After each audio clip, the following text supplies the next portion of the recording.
my mate said, I got a call from a salesman, right? And he's a salesman for one of these like self-improvement guys that he watches. Okay. And he's watched this guy for like years. And I think he must have like, given his email and number in. Yeah, like signed up at to the some point newsletter or or something. some shit, yeah. So he gets a call from one of the guy's sales reps. And he said, dude, he was just doing all the tricks on me. He was like full on like trying to close me. And he said he gets to the end of it, and it was basically for 12 months.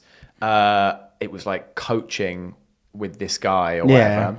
And I was like, okay. And he goes, yeah, you get like coaching sessions with him, and it's a 12-month program, and to realize your potential and that kind of stuff. And I said, okay. And he goes, 100 grand. Oh my God. I was like, what? And he goes, yeah.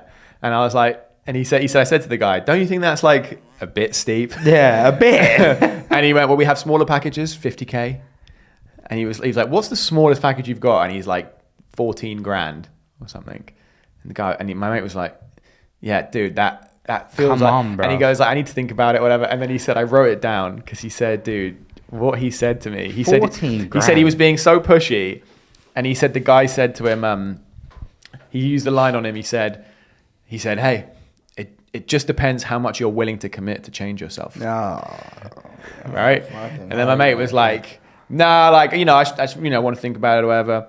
And he goes, what do you need to think about? And he goes, well, it's a lot of money, And he doesn't even, and my mate doesn't even have that money. He was just talking to the guy. Yeah. But he doesn't have 100 grand to give him. Yeah. And he was like, well, I've just got some things to consider. I need to think about it, And the guy said, he said, once you make the commitment to change yourself, the rest is just logistics. And he went, yeah, but what am I going to do about the money? He goes, don't focus on the money. Focus on the commitment to change yourself. And he goes, once you make the commitment, he goes, all of the money is unlocked once you get past your limiting beliefs. So once you like fix the problems within yourself, the money will just flow.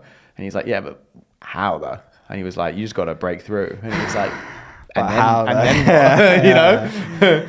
So it sounds like you doing a bucket speech, honestly. Yeah, dude. I was like, you're a proper salesman at the end of the bucket speech, man. I am. You are. You always do this one. It always makes me chuckle to myself. You always go, hey, people walk past you. You go, hey. Want to support tonight? And I always chuckle to myself. But you do have to do that. You do have to. I think the thing is, you've got to like, be committed in it. You can't like just because it's so easy to have that inner dialogue of being like, they don't want to do it, just let them go. But nah, fuck that. Most of the time when you ask them, they go, but they go like this. They go, yeah, all right, mate. Yeah, put me down for a $5. Yeah, grown. I don't care. Yeah, pay me. Yeah, I respect it. Yeah, you are a salesman. Well, it's funny you say that because first of all, before I say the next thing, yes, I do that with the bucket.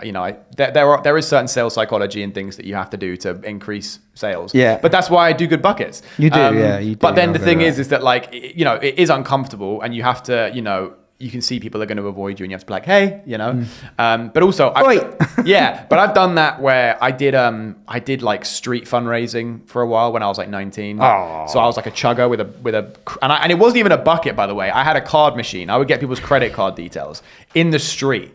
That's a hard job. What were you flogging? What was one of the major charities? I'm not going to say which one, but it was one of the major charities. Alright. And I was doing that. RSPCA. No. But I was doing that, and Oxfam. I'm just gonna keep saying no. But no, it wasn't Oxfam. What help white children? Yeah, and boy, did I help myself. No, but I did that for a while, and then I worked in like what was basically a boiler room for like 3 years. Like it wasn't a boiler room, but it was like halfway there. You are a very salesy guy. See, I did sales. And I couldn't do it, man. But what's weird is that I can see you being really good at it. I am fantastic at it, but I don't care enough to do that last bit. Like I was great at like qualifying people. Like I'd get on the phone and I'd speak to a person once, and they'd love me, and like they'd be like, anything you have, send it to me, I'm on it. Yeah. But the bit where I have to go, you should definitely commit to this, and they're like, nah, don't really. And I would just go, okay. Because it made me too uncomfortable. You're not a closer, yeah. I'm not a closer. So the thing I'm an is, opener. You're an I'm opener. not a closer. But you need openers. I know. I had openers working for me. Yeah. You need that. And I started as an opener. I was great at that. I can see you being great but at that. Yeah, the pushy bit I can't do.